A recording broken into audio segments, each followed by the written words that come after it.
नमस्कार दर्शक बंधु सत्य शांति मार्गदर्शन यूट्यूब चैनल को आपण मानंकु हार्दिक स्वागत। प्रिय भगवत प्रेमी मालिका प्रेमी दर्शक बंधु मु आपनंकु अनेक किछि पुस्तक देखैथिली तन्मध्यरु ए गुप्तखेदा मालिका हेउ भविष्यत मालिका हेउ किंबा अच्युत वाणी हेउ आउ हमर जो ब्रह्मांड के देवकूट आरंभ ए सब जो पुस्तक थिला ए सब थरे लिखा जायछि कोन ना मनीष जेतेबेले कलिर करालतार काया विस्तार हेबो सेतेबेले मनीष मध्य शैतान साजिबो ए कथा कुआ जायथिला। आ वर्तमान मध्य ताहाई हे सब हेउची आपण माने देखुचंती न्यूज चैनल मानंकरे आपण निश्चिंत रूप से न्यूज गुड़िक पाउचंती। महापुरुषंकर भाषा रे ज्ञानी अज्ञानी होई जीवो आ जो माने पाठ साठ पढुचंती सेमानंकर ज्ञान शून्य होई जीवो।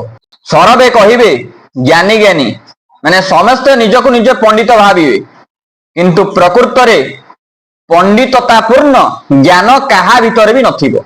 आपण देखुनांती देखंतु बालियंता केस ए 3 दिन भितरे देखंतु 3 मर्डर आ भितर हेई साइलानी हेइची ना नहीं एमती किछि घटनातीत मान आपण देखिचंती सेबरा त हमें कहबो नहीं फिर भी आपण को कहि रखुची केमती का मर्डर सब करूचंती ताकू माने निष्ठुक माड़ मारी साइला परे एमती पनिकिरे हाणी साइला परे सेही आहत व्यक्तिर उपरे कोन कले बुलेट चढ़े देले माने ए केसटा सरी नहीं किंतु बालियंता केस आपण जानिचंती केमती गोटे युवक को पिटी पिटी लोक माने मारी देले।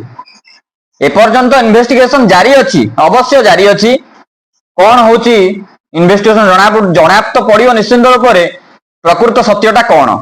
मु एतिकी खाली कहिबार मतलब टी होची मनीष शैतान साजिबो जो कथा की कुआ जाइतिला माने दर्शक बंधु देखंतु सब कथा जो घटनातीत मान घटुची केवल आ केवल अनेक प्रकार कुप्रवृत्ति द्वारा कौन कुप्रवृत्ति मालिका विचार रे पदिए कथा लिखा जाइछि मद पीवा को बाया होइबे कली जुगे बुढ़ा टोका अल्प आयु से मदुआ मरिबे देई समस्त को धोखा जहा लिखा जाइछि ठीक लिखा जाइछि एटा महापुरुषंकर वाणी नुहे मालिका विचार रे किछि तथ्य गुड़िक संग्रह करा जाई लिखा जाइछि कली जुगे बुढ़ा टोका कौन हेबे समस्ते मद पीवा को पागल हेबे एही कुप्रवृत्ति कर्म गुड़िक करिवे आउ करि साइला परे कोन करिवे कर्म प्रकृत कर्म गुड़िक जानी पारिबे नहीं कुप्रवृत्ति कर्म रे रहिबे किंतु प्रकृत कर्म जहा कहूची निज धर्मे रही माने महात्मा जगतवासी उपदेश दउछनी कोन निज धर्मे रही पर धर्म छाड़ी कर्म मध्य धर्म जान कर्म कर सदा पर हित पई फलदाता भगवान आर अर्थ कोन मनीष जन्म कर्म करिया पई निज पई केवल नुहे समाज पई देश पई संसार पई समूह कल्याण पई निज धर्म कर्म को पासोरी देवा उचित है कि निज धर्म कर्म को पासोरी देवा उचित कर्म फल आशा करिबा अनुचित कर्म फल भगवान जाची करि देबे जदि आमे सेमतिका सत्कर्म मान करिबा किंतु वर्तमान जो व्यक्ति पुरुष माने शैतान साजी जाइछंती माने देखंतु केमितिका निर्मम हत्या करि दउचंती दिन दी पहर रे होउची ना नहीं ए सब कर्म को डर निश्चिंत रूप से जो अपकर्म को निश्चिंत रूप से डर कहीं से बेल आउ नाही वर्तमान से समय सन्निकट हो सारी। महापुरुष गोटे कथा लिखिचंती स्वयं अच्युतानंद महापुरुष गोटे कथा लिखिचंती मालिका विचार से कथाटी अच्छी कौन पर धन पर दरब हरा रोग बेमारी रे मरिबे परा पर अमंगल पांचई जे नर दुख हुए जर जर कुट कपटिया नाना समस्या रे हेउथिबे हरबर एमतिका जो घटनातीत मान करिवे कुप्रवृत्ति कर्म गुड़िक सब करिवे एडाक कुमति कुमति जे जहाँ सुमति तहाँ संपत्ति नाना जहाँ कुमति तहाँ विपत्ति निधाना तेणुक एमतिका जो अपकर्म करने द्वारा कौन हेबो निश्चिंत रूप से म्लेच्छ संहार हवा कथा ही हेबो म्लेच्छ संहार होउची मध्य आपण भाबंतु नहीं जे होउ नहीं कोठी ना कोठी निश्चिंत रूप से अधर्मर विनाश चली अछि वर्तमान सुधा मध्य।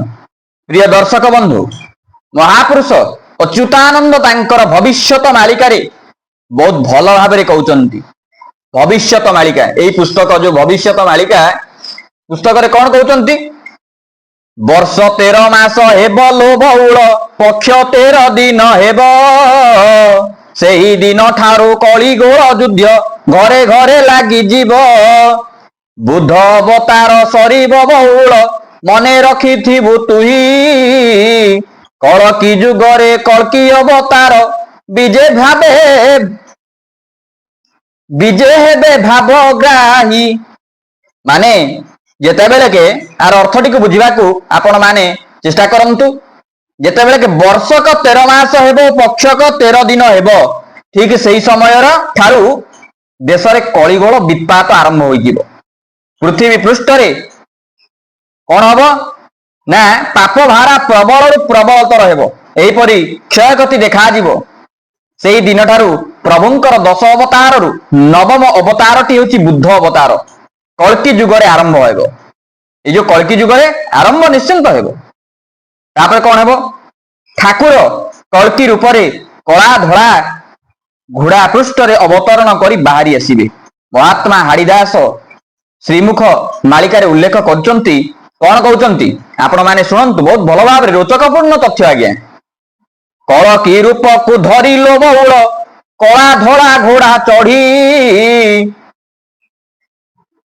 କୃଷ୍ଣ ବଳରାମ ମ୍ଲେଚ୍ଛ ସଂହାରିବେ 12 ହାତ ଖଣ୍ଡା ଧରି।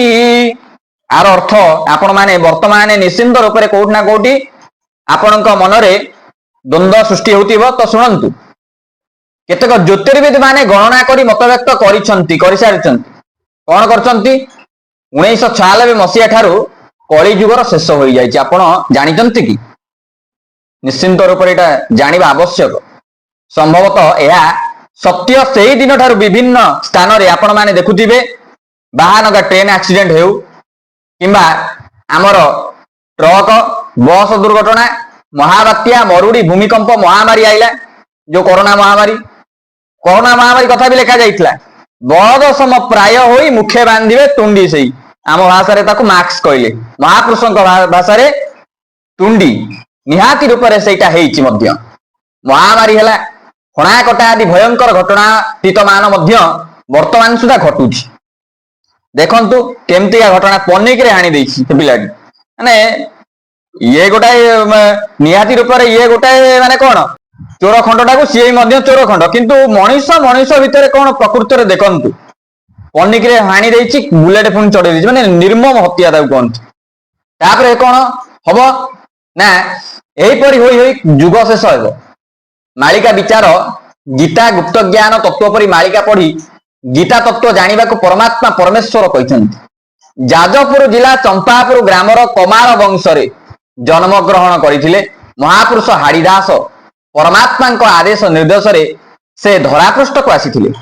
କୁତ୍ସିତ ରୂପ ଏପରି ରୂପ ଥିଲା, ଲୋକେ ସେ ରୂପକୁ ଘୃଣା କରୁଥିଲେ।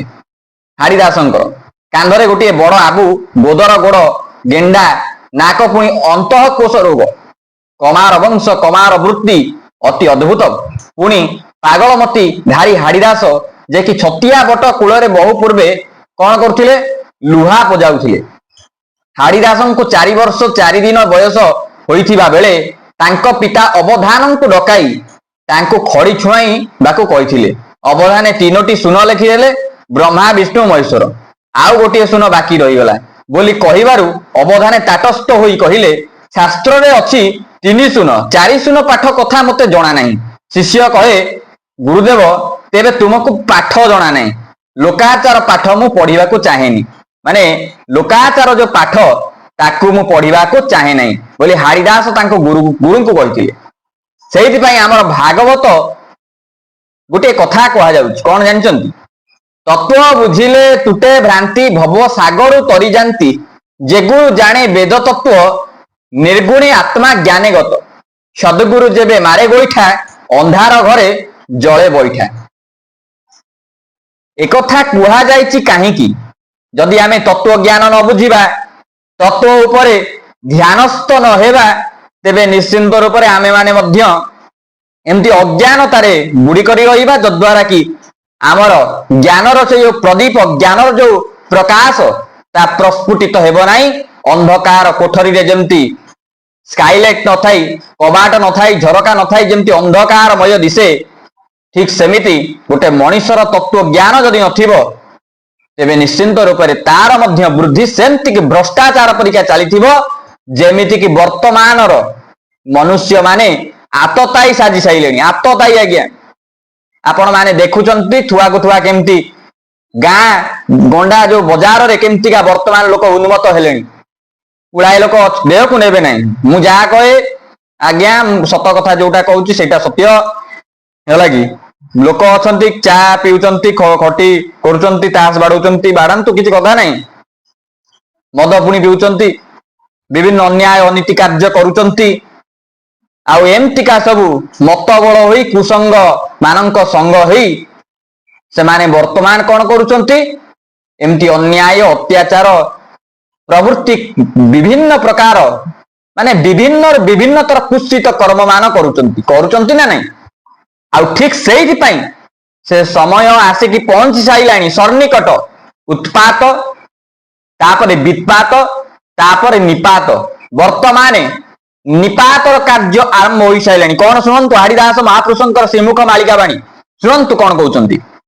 ଜୟ ଜଗନ୍ନାଥ ପତିତ ପାବନ ଓଡିଶା ବଡ ଠାକୁର, କଳ୍ପବଟବାସୀ ପ୍ରଭୁ ବ୍ରହ୍ମ ରାଶି କଳି କଳୁଷ ବିଚାର। ଜୟ ଜଗନ୍ନାଥ ଜୟ ଜଗନ୍ନାଥ ଜୟ ଜଗନ୍ନାଥ ଜୟ ଜଗନ୍ନାଥ। ଜଗତେ ପଡିବ ଦୁଃଖ ଲୋ ବହୁଳ ବିରଜା ଦେଲେଣି ଡାକ। 64 ଯୋଗ୍ନି ସଙ୍ଗତରେ ଘେନି ସଂସାରେ ପଡିବ ଦୁଃଖ। ବୋଲ ଆନନ୍ଦ କନ୍ଦ ଭଗବାନ ଜି କି ଜୟ। ଆଜ୍ଞା 64 ଯୋଗ୍ନି ଆପଣ ମାନେ ଭାବୁଥିବେ এই যে ମ୍ଲେଚ୍ଛ ସଂହାର ହଉଛି, ବକ୍ସ ଆକ୍ସିଡେଣ୍ଟ ସବୁ ହଉଛି, ବିଭିନ୍ନ ପ୍ରକାରର ଏଇ କୁଶ୍ଚିତ ଘଟଣାତୀତ ବିଭତ୍ସ ହତ୍ୟାକାଣ୍ଡ ମାନ ଘଟୁଛି, କଣ ୟାକୁ ଆସି 64 ଯୋଗ୍ନି କରୁଛନ୍ତି? ଆଜ୍ଞା ଆପଣ ସିନା ଆପଣଙ୍କର ସେ ଚର୍ମ ଚକ୍ଷୁରେ ଦେଖି ପାରୁନାହାନ୍ତି, କିନ୍ତୁ କୌଣସି ପ୍ରକାରର ଅଦୃଶ୍ୟ ଶକ୍ତି ଆସି ସେ କର୍ମ ଭିଆଉଛି। ଆପଣ ମାନେ ଜାଣିପାରିବେ ନାହିଁ। ବର୍ତ୍ତମାନ ଆପଣ ମାନେ ତାଜୁବା ହୋଇ ଖାଲି ଦେଖୁଛନ୍ତି। ଯେମିତି ଗୋଟିଏ ଯାତ୍ରା ମଞ୍ଚ କିମ୍ବା ନାଟକ ମଞ୍ଚରେ ଆପଣ ଦର୍ଶକ ହୋଇ ସାଜିଥାନ୍ତି। ଷ୍ଟେଜ ଉପରେ କଳାକାର ମାନେ, ଅଭିନେତା ଯୋଉ ଅଭିନେତ୍ରୀ ମାନେ ସବୁ ତାଙ୍କର ନାଟକକୁ ପ୍ରଦର୍ଶନ କରିଥାନ୍ତି। ବର୍ତ୍ତମାନ ଠିକ ଆପଣ ସେମିତି ଦର୍ଶକ ସାଜିଛନ୍ତି। এইটা ତ ଟ୍ରେଲର ଆଜ୍ଞା, କିନ୍ତୁ ଆଗକୁ ଅଛି ବହୁତ ବଡ ଟ୍ରେଲରର ପଛରେ ଥିବା ପର୍ଦାଫାଶ ଘଟଣା, ଯୋଉଟା କି ଆପଣ ମାନେ ବର୍ତ୍ତମାନ ସିନା ବୁଝି ପାରୁନାହାନ୍ତି। ପ୍ରକୃତରେ 64 ଯୋଗ୍ନି ମାନେ ତାଙ୍କର କାର୍ଯ୍ୟ ମଧ୍ୟ ସେ ରକ୍ତମୁଖା ହୋଇସାରିଛନ୍ତି। କାହିଁକି ହେବେ, କାହିଁକି ଏମିତି ହେଇଛନ୍ତି, ଆକୁ କେବେ ଆପଣ ମାନେ ବୁଝିଛନ୍ତି? କେବଳ ଆଉ କେବଳ ଆପଣ ମାନଙ୍କର ଅପକର୍ମ ସକାଶେ। ଏଇ ଆମ ମାନଙ୍କର ଯୋଉ ଅପକର୍ମ, ଅନ୍ୟାୟ ଅନୀତି କଳିରେ ମାନେ ଧରାପୃଷ୍ଠ କେତେ ସହିବ? ସହିବ ତ ଆମେ ଗୋଟେ ମାନେ ସାଧାରଣ ଆମ କଥା କହୁଛି, ମଣିଷ କଥା। ମଣିଷ ସହି ସହିକି କେତେ ସହିବ? ସେମିତି ଧରା ପୃଷ୍ଠରେ ଯୋଉ ଧରିତ୍ରୀ ମାତା, ତା ଉପରେ କେତେ ଲକ୍ଷ ଲକ୍ଷ କୋଟି କୋଟି ଆରବ କେତେ ଜୀବଜନ୍ତୁ, ଅଣ୍ଡଜ, ଉଦ୍ଭିଦଜ, ଜରାୟୁଜ, ଅନେକ ପ୍ରକାରର ପ୍ରାଣୀ ଜଗତ ତା ଉପରେ ନିଶ୍ଚିନ୍ତ ରୂପରେ ଅଛନ୍ତି। ଆଉ ଏମାନେ ଯୋଉ ତନ୍ମଧ୍ୟରୁ ମନୁଷ୍ୟ, ସିଏ ହେଉଛନ୍ତି ଭିନ୍ନତର। এই ଅପକର୍ମ ସକାଶେ ଧରିତ୍ରୀ ମାତା ବର୍ତ୍ତମାନ ତା ଲୁହ ବର୍ତ୍ତମାନ ଭିଜିଲାଣି। ଆପଣ ମାନେ ତାକୁ ଜାଣିପାରିବେ ନାହିଁ, କିନ୍ତୁ ବର୍ତ୍ତମାନ ଯୋଉ କଳିର କଳୁଷତା ବର୍ତ୍ତମାନ ଧୋଇ ହେବା ପାଇଁ ନିଶ୍ଚିନ୍ତ ରୂପରେ ଧର୍ମର ସଂସ୍ଥାପନା ପାଇଁ এই 64 ଯୋଗିନୀ ମାନଙ୍କର ଅବଦାନ ବହୁତ ରହିଛି। ତାପରେ କଣ କହୁଛନ୍ତି ଏଇଠି କୁହାଗଲା ଶୁଣନ୍ତୁ। ଉତ୍ତରୁ କାଳିକା ଆସିଲୋ ବଉଳ ଯାଜପୁରେ ହେବେ ଭେଟ, ଖର୍ପର ଧାରିଣୀ ମହିଷା ମର୍ଦିନୀ ସର୍ବମଙ୍ଗଳାଙ୍କ କୂଟ। ଜିହ୍ୱା ଲହ ଲହ କରିଲୋ ବଉଳ କାଳିକା ପିଇବେ ରକ୍ତ, ଯୋଗ୍ନି ଯୋଗ ମାୟା ବଢାଇଣ କାୟା ଉଦର କରିବେ ତୃପ୍ତ। ଭୈରବୀ ଡାକ ଦେବଲୋ ବଉଳ ଜାଣ ଏ ଅଳପ ଦିନେ, ମାଳିକା ବଚନ ନ ହୋଇବ ଆନ ଦେଖିବୁ ଦୁଇ ନୟନେ। ମାଳିକା ବଚନ ନ ହୋଇବ ଆନ ଦେଖିବୁ ତୁ ଦୁଇ ନୟନେ।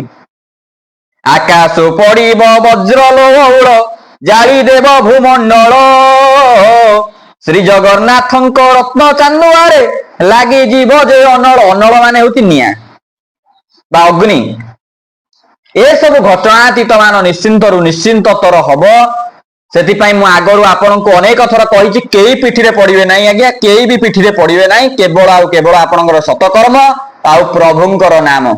ଯଦି ମୁଁ ବିଶ୍ୱାସ କରନ୍ତୁ ଯଦି ମତେ ନିଶ୍ଚିନ୍ତ ରୂପରେ କୌଣସି ମାନେ ହିତକାଂକ୍ଷୀ ବୋଲି ଭାବୁଥିବେ, କୋଉଠି ନା କିଛି ଯଦି ଭାବୁଥିବେ, ତେବେ ଆପଣ ଯଦି ପ୍ରଭୁଙ୍କର ନାମ ଏକମାତ୍ର ନିଷ୍ଠା ଭାବରେ ନଉଛନ୍ତି, ଏକନିଷ୍ଠ ଭାବରେ ନଉଛନ୍ତି, ଏକନିଷ୍ଠ ଭାବରେ, ଆଉ କିଛି ନାହିଁ, ବାହ୍ୟ ଚିନ୍ତାଧାରା କିଛି ନାହିଁ, ଆପଣ ଆପଣଙ୍କର କର୍ମ କରନ୍ତୁ, ତନ୍ମଧ୍ୟରୁ ପ୍ରଭୁଙ୍କ ନାମକୁ ଆପଣ ଟିକେ ଟାଇମ ଦିଅନ୍ତୁ, ପ୍ରଭୁଙ୍କୁ ଟିକେ ତାଙ୍କ ନାମକୁ ଟିକେ ଆପଣ ଭଜନ କରନ୍ତୁ, ନାମକୁ ସ୍ମରଣ କରନ୍ତୁ। ଯେକୌଣସି କାର୍ଯ୍ୟ କରୁଛନ୍ତି, କାର୍ଯ୍ୟ ଚାଲୁଥିବ, କିନ୍ତୁ ଆପଣଙ୍କର ତୁଣ୍ଡ ତ ବନ୍ଦ ରହୁଛି ନା, ସେଇ ତୁଣ୍ଡରେ ପ୍ରଭୁଙ୍କର ନାମ ନିଅନ୍ତୁ। କାହିଁକି ନା ସ୍ୱୟଂ ବଡ ବଡ ଭକ୍ତ ମହାରାଜ ବି ମଧ୍ୟ କହୁଛନ୍ତି ଯେ ପ୍ରଭୁଙ୍କର ନାମ ନଉଛି, ପ୍ରଭୁ ନିଶ୍ଚିନ୍ତ ରୂପରେ ତା ଉପରେ ଦୟା କରିଛନ୍ତି ବୋଲି ସେ ତାଙ୍କ ନାମ ନଉଛି। ଆଉ ଜଣେ ଧର୍ମୀ ମାର୍ଗୀ ବ୍ୟକ୍ତି ହିଁ କେବଳ ତାଙ୍କ ନାମ ନେଇପାରିବ, ଆଉ ଅଧର୍ମୀ ମାର୍ଗ ମାନେ କେମିତି ନେବେ? ଆମେ ମାନେ ଗୋଟେ ଉଦାହରଣ ସ୍ୱରୂପ ମୁଁ ଆପଣଙ୍କୁ ଗୋଟେ କଥା କହୁଛି, ଜଣେ ମଦ ଗିଲାସେ ପିଇବ, ସେ ପିଏ, ତାକୁ ଯଦି ଆମେ କ୍ଷୀର ଗିଲାସେ ଦବା, ସେ କଣ ପିଇବ କି? ପିଇବ ନାହିଁ, କଦାପି ପିଇବ ନାହିଁ। ସେ ନିଶ୍ଚିନ୍ତ ରୂପରେ ମଦ ଆଉ କ୍ଷୀର ଭିତରେ ସେ ମଦକୁ ଆଗେ ଚୟନ କରିବ। ଠିକ ସେମିତି ଜଣେ ଧର୍ମୀ ମାର୍ଗ ବ୍ୟକ୍ତି ବିଶେଷ କେବଳ ଧର୍ମକୁ ହିଁ, କର୍ମକୁ, ଧର୍ମକୁ ଆଉ ପ୍ରଭୁଙ୍କର ଭକ୍ତିକୁ ହିଁ ଚୟନ କରିବ। ସେଇଥିପାଇଁ ଆପଣଙ୍କୁ ମୋର ହାତ ଯୋଡି ରିକ୍ୱେଷ୍ଟ, ଆପଣ ମାନେ ଏବେଠାରୁ ନିଜକୁ ସୁଧାର କରିଦିଅନ୍ତୁ ଏବଂ ପ୍ରଭୁଙ୍କର ନାମରେ ନିମଗ୍ନ ରୁହନ୍ତୁ, କେହି ପିଠିରେ ପଡିବେ ନାହିଁ। ରାମ ନାମ ସତ୍ୟ ହେ, ହରି ନାମ ସତ୍ୟ ହେ, ଆଉ ବାକି ଯେତେକ ମିଥ୍ୟା। ତେଣୁକରି ଆପଣ ସେଇ ରାମ ନାମ ନିଅନ୍ତୁ, କିମ୍ବା ହରିଙ୍କ ନାମ ନିଅନ୍ତୁ, କିମ୍ବା କୃଷ୍ଣଙ୍କ ନାମ ନିଅନ୍ତୁ, କିମ୍ବା ଜଗନ୍ନାଥ ମହାପ୍ରଭୁଙ୍କ ନାମ ନିଅନ୍ତୁ, ସେଇ ଏକ। ହଁ, ଗୁରୁଙ୍କର ଆଦେଶ ମାନିକି ଚଳନ୍ତୁ, ତେବେ ଯାଇକି ଆପଣଙ୍କର କେହି ବି କିଛି ବିଗାଡି ପାରିବେ ନାହିଁ। ଏଇଟା ମୁଁ ଆପଣଙ୍କୁ 100% ଲେଖି ଦଉଛି। ଯଦି ଆପଣଙ୍କ ପାଖକୁ ଗୋଟେ ବଡ ପଥର ଆସୁଥିବ, ସେ ପଥର ଆପଣଙ୍କ ସାମ୍ନାକୁ ଅତି ମାନେ ବହୁତ କମ ବାଟ ଥିବ ଆପଣଙ୍କ ଦେହରେ ପିଟି ହବାକୁ, କିନ୍ତୁ ମନେ ରଖିଥାନ୍ତୁ ସେ ପଥର ସେଇଠି ରହିଯିବ। ପ୍ରଭୁଙ୍କ ନାମ ଯିଏ ନେଇଛି, ସେ ଜାଣିଛି ପ୍ରକୃତରେ ସେଥିରେ ଆନନ୍ଦ କେତେ ଏବଂ ସେଥିରେ ସତ୍ୟତା କଣ ଲୁଚିକି ରହିଛି। ଆଗକୁ ତ ଏ ଚ୍ୟାନେଲ ମାଧ୍ୟମରେ ପ୍ରଭୁଙ୍କ ନାମ ବିଷୟରେ ଅନେକ ପ୍ରକାର କଥା ଯିବ, ଅନେକ ପ୍ରକାର କଥା, ତ ଆପଣ ମାନେ ସେଇଥିରେ ମଧ୍ୟ ବୁଝିବାକୁ ପାଇବେ। ତ ନିଶ୍ଚିନ୍ତ ରୂପରେ ଆପଣ ମାନେ କେବଳ ପ୍ରଭୁଙ୍କ ନାମରେ ନିମଗ୍ନ ରୁହନ୍ତୁ। ତେବେ ଦର୍ଶକ ବନ୍ଧୁ, ଆଜି ପାଇଁ ବାଣୀକୁ ଏଇଠି ବିରାମ ଦେବା ରହୁଛି। ନମସ୍କାର, ଜୟ ଶ୍ରୀରାମ।